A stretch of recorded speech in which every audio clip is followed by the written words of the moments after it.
After- Good afternoon, everyone, and welcome. Thank you for joining us today for this education and training webinar on childhood obesity awareness.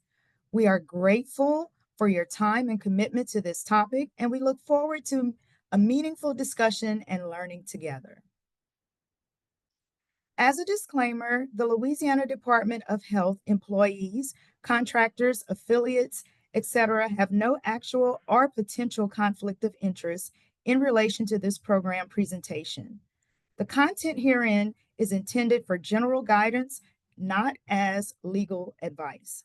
Laws and regulations take priority if there are any differences. Only LDH's Secretary or Surgeon General can give official statements. LDH cannot speak for other government agencies, and if you need legal advice, you should consult a lawyer. Today's objective is to drive collaboration throughout the state that connects communities to tools and resources that can improve the health of our residents where they live, work, learn, play, and pray. Now it's my pleasure to introduce Tracy Hubbard, our Deputy Director of Operations. Good afternoon. I want to welcome you to today's webinar on childhood obesity. Well Ahead Louisiana is the chronic disease prevention and healthcare access arm of the Louisiana Department of Health. Our vision is to reduce the burden of chronic disease and assure access to quality health care for all Louisiana residents. We work alongside leaders at key organizations across the state, such as child care centers, colleges and universities, faith-based organizations, restaurants, schools, work sites, and healthcare facilities, helping to create environments in which everyone can be healthy. We believe that everyone has a role to play in connecting Louisiana communities to a healthier future. We are committed to educating and empowering leaders across the state with actionable steps to move Louisiana's health forward. Again, welcome to today's webinar. I'll turn it back over to you, Tammy. Thank you, Tracy. And our speaker for today, Dr. Ronald Andrews. He is a 2023 United States President's Lifetime Achievement Awardee and a board-certified physician practicing both internal medicine and pediatrics for 25 years in Baton Rouge and surrounding areas. Dr. Andrews completed his medical training at LSU Health Science Center in New Orleans and continued his lifelong learning at Rice University's Jones Graduate School of Business, Cornell University's Industrial and Labor Relations School, and Harvard University. In addition to his independent medical practice, Dr. Andrews remains very active in the community, currently serving as president of the East Baton Rouge Parish Medical Association and has served on multiple statewide boards and advisory committees for the Louisiana Department of Insurance, the Louisiana Department of Health, Louisiana Head Start Program, and the East Baton Rouge Workforce Investment Board, most notably. Please give a warm welcome to our speaker, Dr. Ronald Andrews.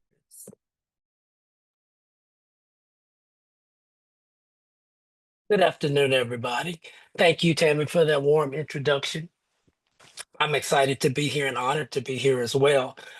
To my understanding, this is the first open meeting to the community, so I'm happy to be a part of that inaugural public meeting, and hopefully I can share some information that'll be both useful and helpful as we continue to treat patients throughout the state of Louisiana. I think more importantly, with the original introduction about the Well Ahead program, obviously starting perinatally and childhood, and then obviously into young and adulthood, is the best way to decrease morbidity in the state and ultimately, obviously, mortality and increase life expectancy.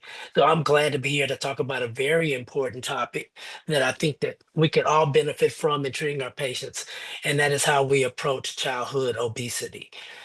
First and foremost, I think it's a little fortuitous that we ended up here at this inaugural meeting because childhood obesity is something that I've been researching for quite a while.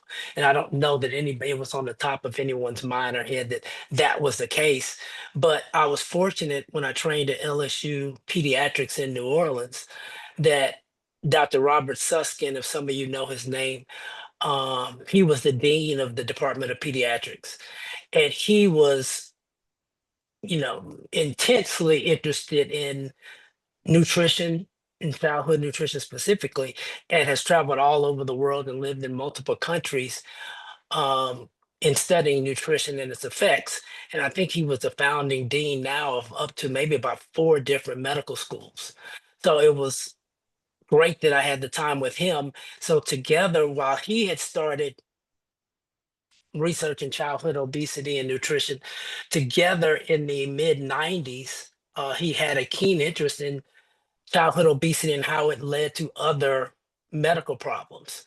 So he and I wrote a paper together that was called Maturity Onset Diabetes of the Youth.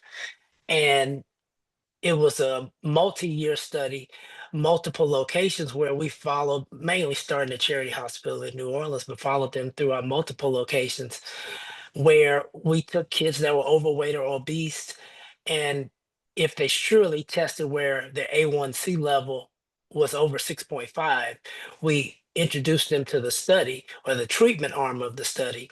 And he actually had a diet that he had um, researched and found it that we were able to essentially put them on a low carbohydrate diet and treat them, which really led to the resolution of their diabetes as they lost weight and improved their lifestyle.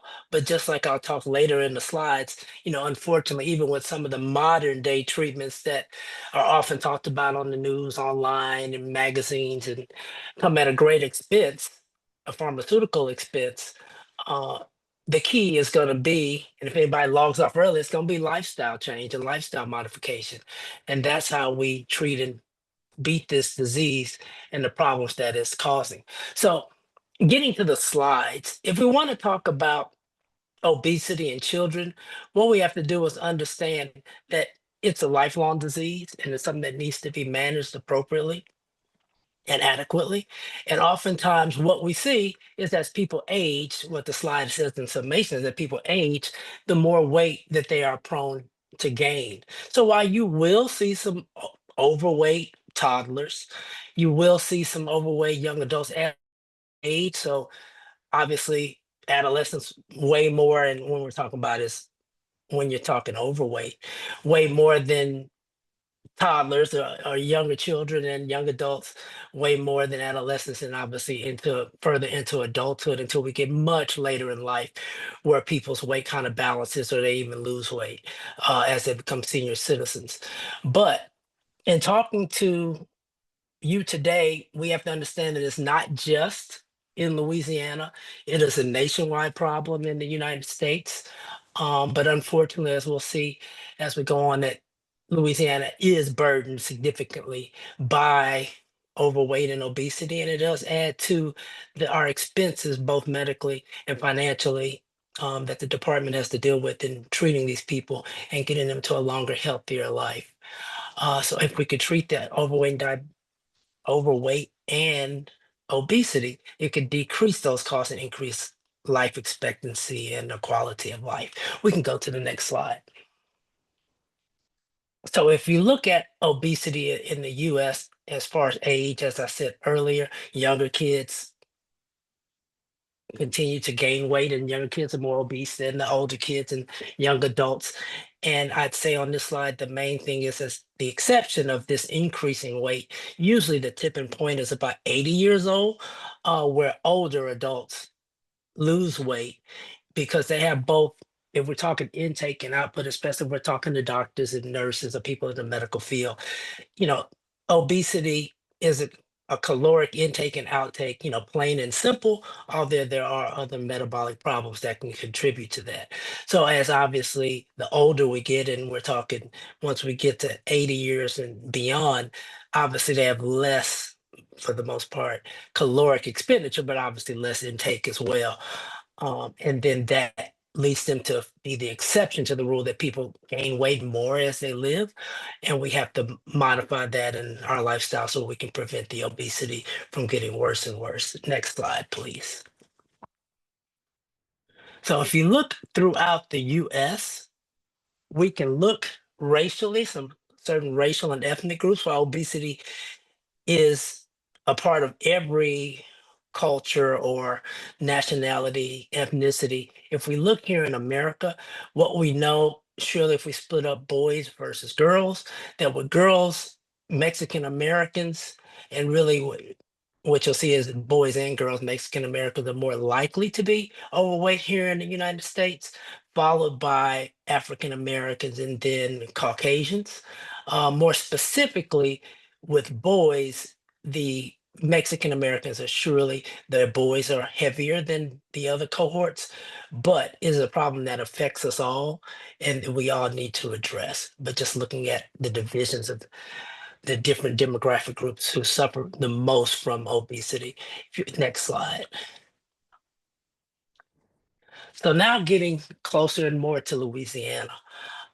As you can see, we're not on the bottom of the list. So a lot of times we're either number one or we're 50. And surely somewhere 48, 49. But in this one, while not great, we do rank 45th overall in the United States for children being overweight or obese. And that comes out to be the 35.9% of our children are considered overweight or obese. So clearly you could do the math. And that's essentially 1 in 3 children, a little bit more than 1 in 3 children, as the last time I found the statistics, which is 2023. So we have a problem. The problem is getting worse. It is a nationwide problem, but specifically here in Louisiana, it's significant because that's more than 1 in 3 children who are affected by this. So we definitely have to address this head on so that we could curb the level of patients in children who are obese. Next slide, please. All right. And sort of as I have mentioned in the in my introduction and of the slides and just my history and looking at overweight and obesity in our Louisiana children. But for all of us, I think we have to look at, overweight and obesity is just an energy imbalance outside of surely some metabolic problems, and there's some medications, some other things that can contribute to producing obesity over a long period of time, similar um, to someone in the general population. But while the whole picture of obesity is not clear because it's multifactorial, I think there are some important things that we can surely pinpoint, and that is some of the things like social, behavioral, cultural, physiological, metabolic, and some genetic factors. So if I spend a little time on this slide, I think when we talk about social, if we look back the last couple of years, there's been a big push, really, the last 20 years, talking about social determinants of health. And some of those social determinants about the ability to have healthy food that's readily available, wholesome meals, the ability to be able to go outside somewhere where it's safe to exercise, and we're talking children, and play, whether that just be out in the street, their backyard, or some organized program. And to have those type of opportunities that are available to them, that they are able to get outside and play, and that they're not just stuck inside while consuming calories and playing video games or on their screen. Second is behavioral. I think that goes into what I mentioned earlier about some lifestyle choices. And there's a whole segment of the pediatric population that's growing about lifestyle medicine in kids that will address this with physicians, social workers, psychiatrists, and psychologists that are working with kids to help their behavior and their relationship with food and to how they approach food and the calories that they intake, and then obviously their expenditures as well. Because if we look at obesity, and like I said, with my research in the past with children developing diabetes from obesity, if we look at adults and some of these expensive options that are out there today that'll come up in the next slide, it is important that it's lifestyle changes and modification, because if we don't change those things, then the weight comes back. And sometimes the yo-yoing weight can be much worse than just sustained weight. But they both obviously lead to medical problems later down the line in life. So we want to avoid that. Cultural, I think, is another thing. And so if we look at those first three, social, behavioral, cultural, like we say about a lot of things, kids model what they see adults do. So they're going to follow what they see their parents or their village or social network, what they eat and do. So it's important to understand that it's deeper than just, oh, one particular item they don't eat right, so therefore they're obese or overweight. It's definitely multifactorial. The physiological and metabolic will put together, it becomes a thing where other medical problems do contribute to overweight and obesity in children and in adults. And so, definitely, any child that's obese needs to be brought into the healthcare system and have a laboratory workup or diagnostic workup to make sure there's no other underlying cause leading to this, so that that can be addressed. Then, in addition to that, coming with a full treatment plan that would be best and beneficial for that particular patient. Metabolic becomes an issue if we talk about the maturity onset diabetes of the youth. So those that are even pre-diabetic, or kids who might develop, or females, PCOS, polycystic ovarian disease, they can have some metabolic problems in the way that their body digests food. So when they get in that pre-diabetic range, their body will start processing the sugars incorrectly, and then they will start storing more fat than they use for energy. And so we need to know that that's happening in their body so that we can address it appropriately.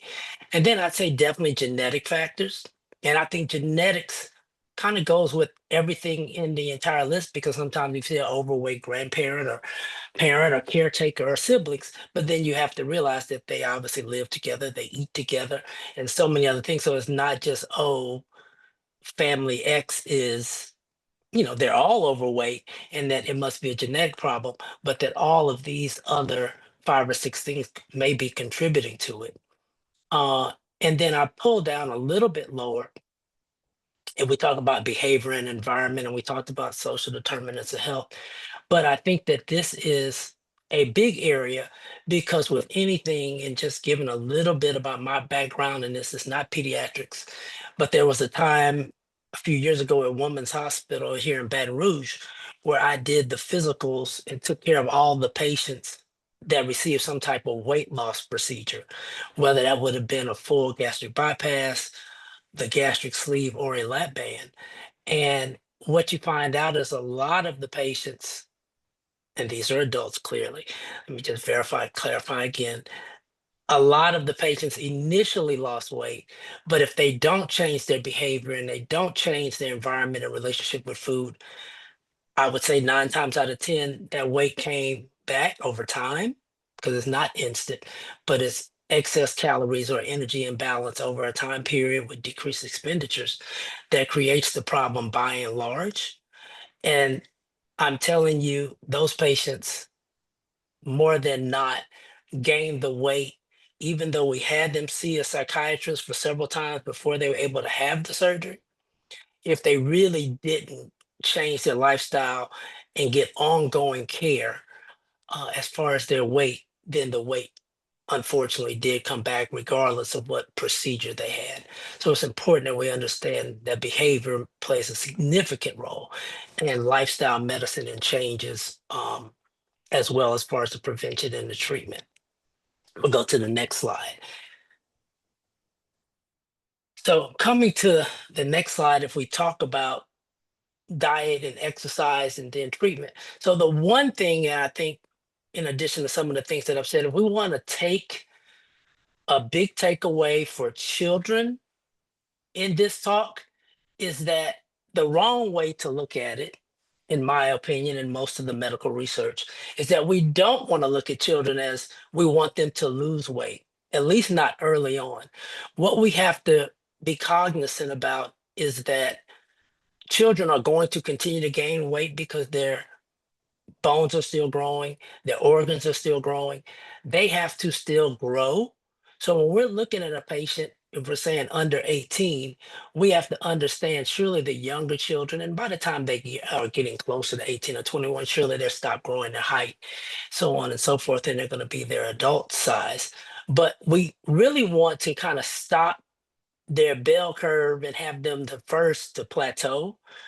And so if we can get them in the early portions of treatment where they don't gain as much weight in between the frequent visits that we are able to see them, or that they gain at a slower rate because some of the growth is inherent and part of them as a child continuing to grow. So you have to look at that. You don't want to see a kid and tell them, I think it's widely said, a pound, they lose a pound a week, or 4 to 6 pounds in a month. You don't really want that initially for children. You want to slow the weight gain and then have it stabilized and then reduce so that it's really healthy weight loss. I think for most people, if it's not surely a metabolic problem that's not being addressed or is medication causing it, I think the majority of kids that you will hear is behavioral lifestyle modification, and that includes the ones that no one wants to hear, which is, diet and exercise. And I think that is definitely um, the way we have to look at it in children, while the growing number of pediatricians that are going in the lifestyle medicine, I think the first line of treatment is surely the behavioral and lifestyle, increasing that physical activity and decreasing the caloric intake to a healthy amount or number, and then plateauing, slowing, losing that weight, and then maintaining the lost weight over a long period or their lifetime. I think that it would be, I have an asterisk here, and I put the asterisk on purpose. I think it would be, I'd be remiss if I didn't mention a talk, even in pediatrics, and bring up GLP-1 injections. I know they're all the rage, and that's what I mentioned early on in the talk in my introduction. I know everyone, as far as adults are concerned, we're GLP-1, or what can I take, or what type of injection or pill can I take to lose weight? Well, many of you might be surprised. There are actually three of these injections that are approved for children for weight loss at the age of 10 and above.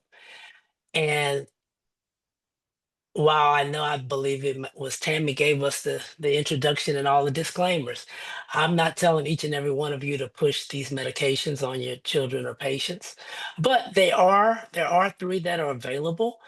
I don't see many general pediatricians writing these medicines. I do see some pediatricians that are in lifestyle medicine for pediatrics, and then endocrinologists. And I do think that while they're approved and if they are available, um, from a resource of funding standpoint, that if a child does qualify and it is followed very closely in the appropriate clinical setting, that maybe that is okay. I probably in my adult practice write this medicine for diabetics every week, if not every day, either a new start or a refill. But I have yet to start a patient, honestly, under 18 on these medications.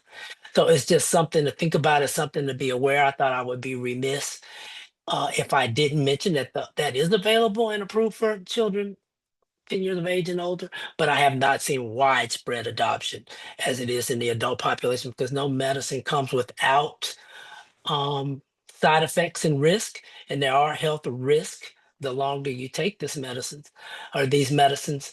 And if you look at any study, just like I mentioned early on with the study I did, which is 30 years ago, almost today, with Dr. Suskin, that the same thing with these injections, these GLP-1s, if you stop taking them, if you have not changed your lifestyle, just like the surgical options, the weight does come back.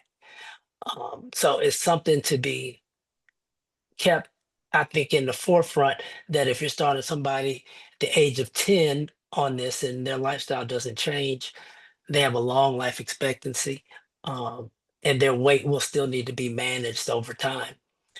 In addition to weight control, I think that we know losing weight and physical activity helps, but there are also some other important benefits, and some of them all kind of accumulate and come back to preventing heart disease, which we know is one of the number one killers for all races and ethnicities, males and females.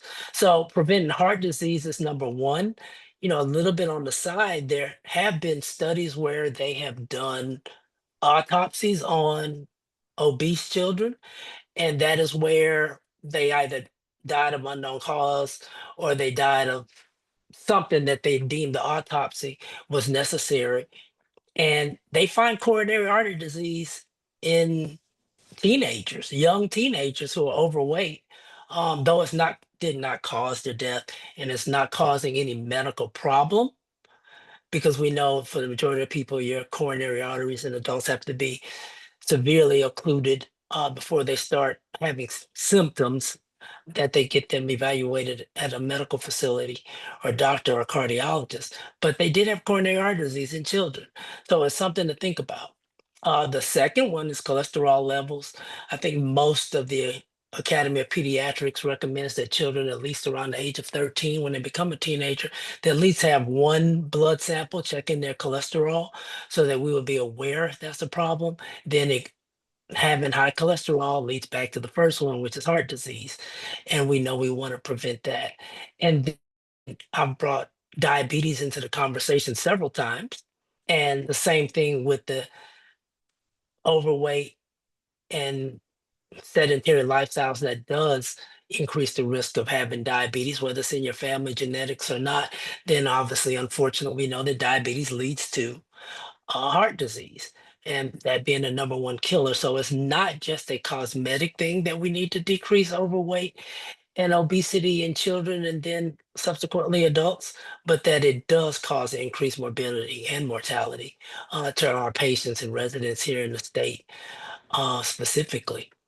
Then lastly, you see a couple of other things, you know, more and more in my adult practice, I'm seeing 40-year-olds and 50-year-olds getting hip and knee replacements, and they're not is not because they had juvenile rheumatoid arthritis or they have rheumatoid arthritis or lupus or some other inflammatory disorder, but more times than not, they all honestly are obese or overweight, but it's just the wear and tear on their joints that they're getting these hip and knee replacements before the typical patient that you would expect to receive those just after living a much longer, 20 years older than maybe they are. So definitely bone loss surely with advancing age, but obesity, while there are studies that obviously it helps with osteoporosis, it does increase the wear and tear and leads to arthritis and degenerative arthritis, which can lead to bone loss and then surgical um, therapy if necessary. I think certain cancers is known that the more overweight or obese you are, it increases in males and females the estrogen levels, and that does lead to a complication for certain cancers as they age. So that's something to look into. And then lastly, when we look at obese children, there's an increased risk of anxiety and depression in those children. And that needs to be addressed. And when we talk about behavioral modification and we talk about lifestyle wellness, we need to look at um, the anxiety and depression that it causes, because by decreasing, we all know, it's really mostly adults on this call, you lose a couple 5 7 pounds, you go get you a new wardrobe and start feeling good. I think the same thing is true for children, that we need to see the burden that they might not mention or want to mention to us as caregivers, but that it does have a toll on them, and obviously can increase their self-confidence if they were to lose weight. You can go to the next slide, which is the end of the presentation. If there are questions that arose during this talk, we're open to hearing your questions. I would say a couple of different things before we start. I put on the last slide that a lot of the talk, whether you took notes or needed to take notes or want additional information, a lot of the talk was taken from Pennington Biomedical Research Center. They have a in the Division of Education. They'll have some slides that are already ready, but you can contact them if you need to give a talk. And it's a study that they've done. They will allow you to use some of their material. So I thank Pennington for that. Secondly, and lastly, with this, I had where I spoke to and have worked with the American Psychiatric Association. They are the educational academic arm for psychiatrists. They actually have a lifestyle medicine program there for children and adults. And through their foundation, you can access their information. So for everybody listening, just know that Pennington Biomedical and the American Psychiatric Association has some lifestyle and behavioral modification resources and tools that they will allow you to use in your daily life in the practice treating patients. Thank you. That's the end of the presentation. If there are questions, we're open to them.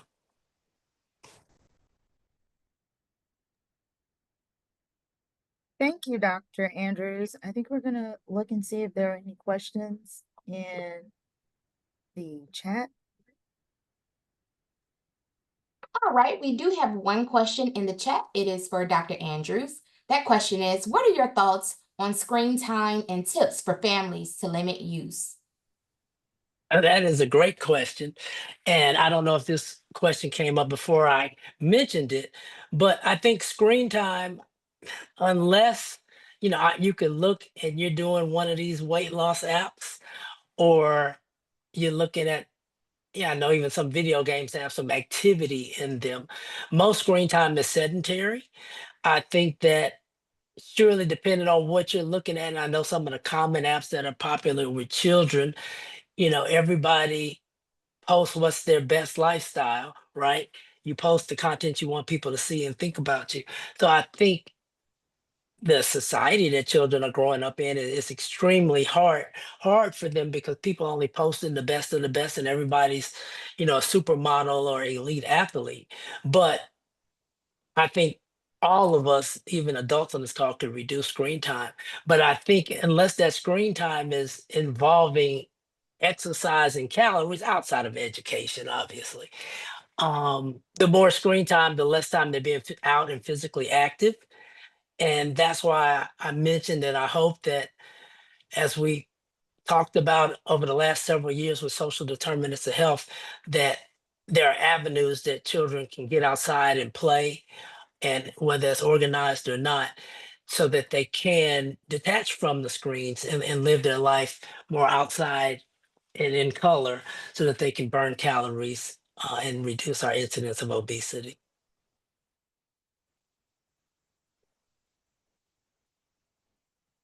We do have another question in the chat for you, Dr. Ron.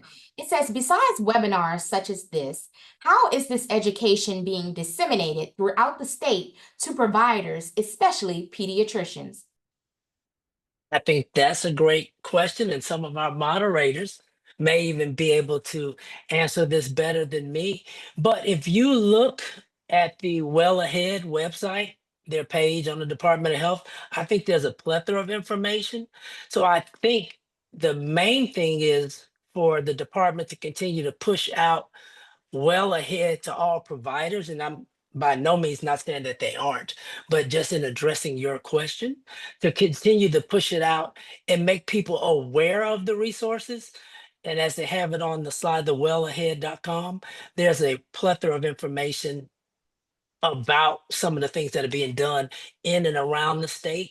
Number one, that I think they can do. And also the Pennington Biomedical. I've mentioned Pennington Biomedical. I do work with some of the doctors there on some programs, but I think they have a lot of information.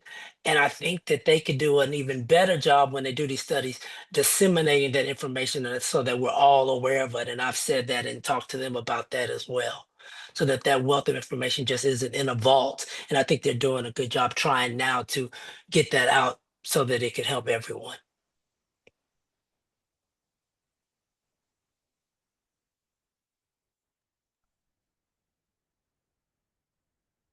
Thank you, Dr. Andrews. We do have another question. What are some factors that you think are most predictive of successful compliance with childhood obesity? I'm going to say number one, undoubtedly, first and foremost, is their family, their parents. I mean, I'd say I'd start with their parents.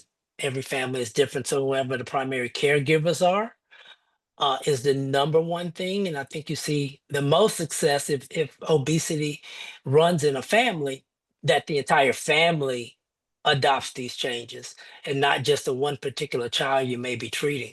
So I think that is the most important thing because then the parents dictate the environment, so on and so forth, especially if we're talking a younger child. Now we know teenagers may go out and they might have a little money on their own that they can do things outside of the house that the parent may not immediately find out about.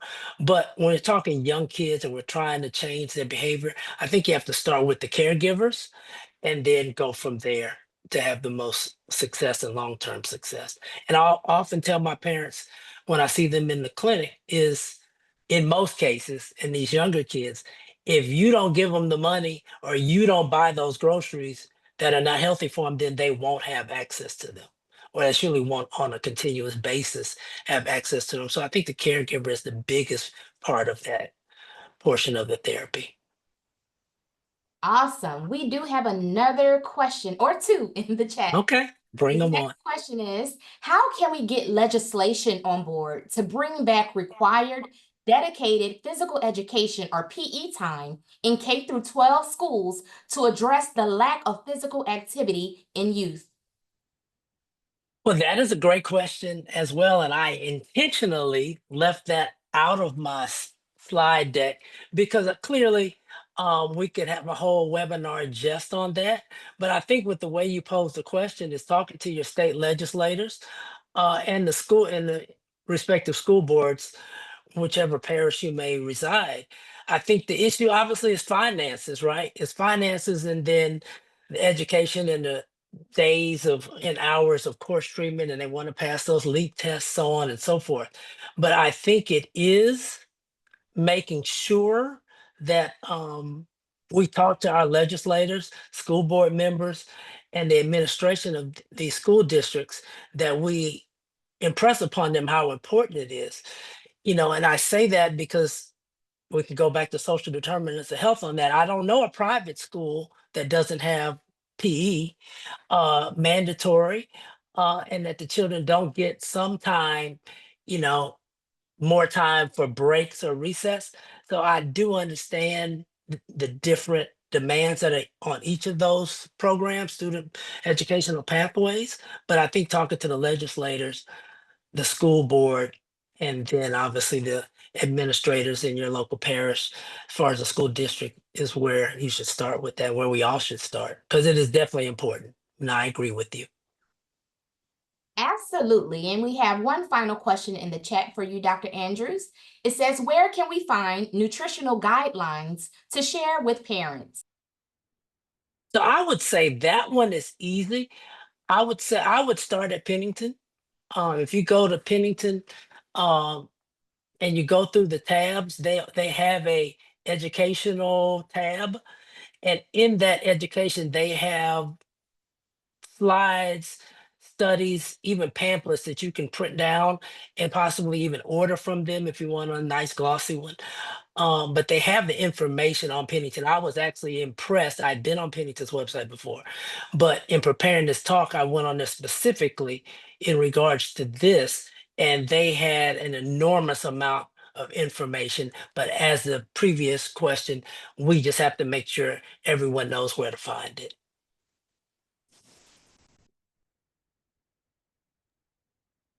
Thank you, Dr. Andrews. And I think this question is pretty similar.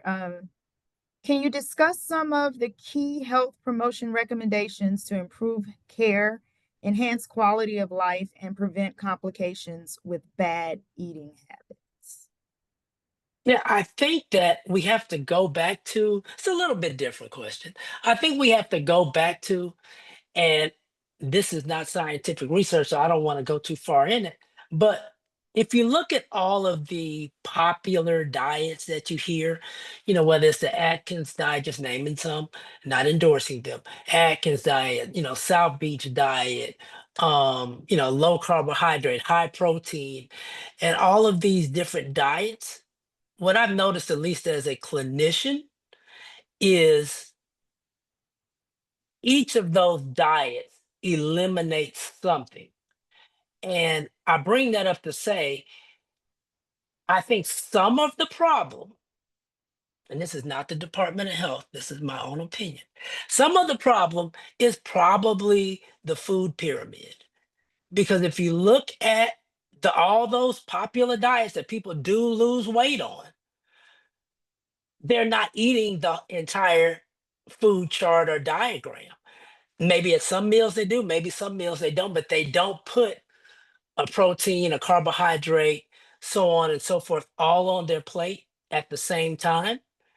And you can't, while I'd say the most popular ones are probably low carbohydrate diet is the most popular one. So if that works and that's the key, then we could all do that. But I would say for any of y'all who follow elite athletes, you go over to LSU football, dining hall on their campus, and they have a ton of carbohydrates. And some of the other athletes coming to the football facility to eat, they eat a heavily, caloric diet with carbohydrates, but then they go expend those calories. So it's not just low carbohydrate or high fat diet. You know, you can sit there and eat, all the red meat and bacon and so on and so forth that you want, and you can lose weight too. Um, while those are considered usually fatty substances, if you don't eat them along with carbohydrates, then you'll lose weight. So I think it's a matter of I believe every patient is different, every person is different, every person's body metabolizes differently. But I honestly believe it's finding out what works best for you or that patient to get them the lifelong success. And I have to stop there and say, now I don't tell everybody go eat some bacon and steak every night, right? Because then that affects your cholesterol. Then affects your cholesterol, causes heart disease and stroke, so on and so forth. But I honestly think over the course of my career and the gray hairs that I've earned, over the 30 years of this, it's just that I don't think everything needs to be on the plate at the same time. And I think we did have a restructuring of that food pyramid chart, probably maybe about 10, 12 years ago. But and the person who asked the question can go back and research where that original food and the Food and Drug Administration, where that food chart came from and how it helped the farmers and everybody got a space, a place on the plate. But you have to realize when that was made, everybody didn't have a car. Every builder didn't have an elevator. They didn't have escalators. People were definitely more outside, leading to another question. They didn't have screen time when that food chart was created. So I will give the food chart and diagram a little bit of a reprieve in that it just needs to be updated for maybe society and our changes over the last 50 to 60 years, because everybody's not expending the same energy when those charts were first created. And I think that does lead to it, because everybody in this college been in kindergarten, first or second grade, and we studied that food chart. And then obviously it's something we all know and it's led into adulthood. But I just think that it needs to be modified for the patient, and surely we don't need everything on our plate for every meal.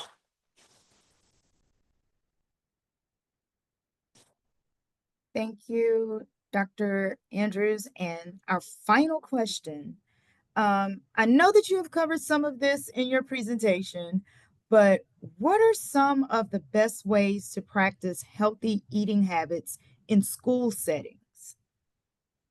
I thought that was going to be an easy question until you brought up school settings.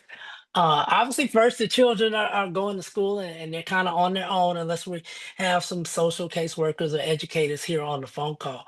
Um, if the child is not obviously taking their lunch and they're eating the school lunch, then their choices are limited. And we want kids to be able to eat so they can perform. The last thing we want them to do is be starving themselves, and then they can't perform academically or have headaches or other medical problems because they're not taking in the right caloric intake. I think that we can each teach these children the foods, those highly processed foods that they can try to avoid. And that might not mean they can't eat any of the meal, but that surely they should minimize those things, though those super highly refined and processed foods, other things that are extra sweet or sugary. Even though I know there's been some work to get some of that stuff out of the school diet. I think that's the main thing. Um, is looking at that, and they try to stay away from the highly refined foods or the fat or sugary foods. I'll say this just as a add on to that question. I mean, even as a medical doctor, sometimes I've walked in a patient's room in the hospital and I know that the patient is diabetic or they have cardiac problems, so on and so forth. And sometimes what I see in a hospital that's on the diabetic diet, and I'm telling you, you might walk in there, and this is South Louisiana, at least where I am, and on Friday they may have fried catfish and maybe French fries, or fried catfish and rice, or so not just in the schools, but even in some of our hospitals, we have to look at, what's being available and what is offered to the children specifically for this presentation. Um, and that we have the proper people, be it dietitians, the Department of Health, and others, looking over and assisting with these diets so that the right choices are made for what's available for the kids. Thank you. Thank you, Dr. Sure. Andrews. And thank you for answering those questions. And we will now hear closing remarks from our Chief Communications Officer, Tiffany Treadway. Yes, thank you, Tammy, and thank you all for joining in on today's wellness webinar highlighting childhood obesity. Huge thank yous and kudos to Dr. Ron Andrews for sharing and being with us today. We hope that you all are leaving with valuable insights and practical tools to enhance your well-being. Remember, wellness is a journey. Small, consistent steps can lead to meaningful change. Stay mindful, prioritize self-care, and support one another in this journey. Should you have any questions or need further resources, feel free to reach out to us here at Well Ahead Louisiana, and Miss Tammy will provide that contact information to you. Again, stay well, stay inspired, and we look forward to seeing you at future sessions. Back to you, Tammy. Thank you, Tiffany. Again, we thank you all for joining in today's webinar, and a huge thank you to our keynote speaker, Dr. Ronald Andrews. We are walking away today more enlightened and empowered. To find out more about Well Ahead and our numerous programs and services, please visit www.wellaheadla.com or contact us at wellahead@la.gov or by phone at 1-844-522-4323. Again, thank you so much and have an awesome day.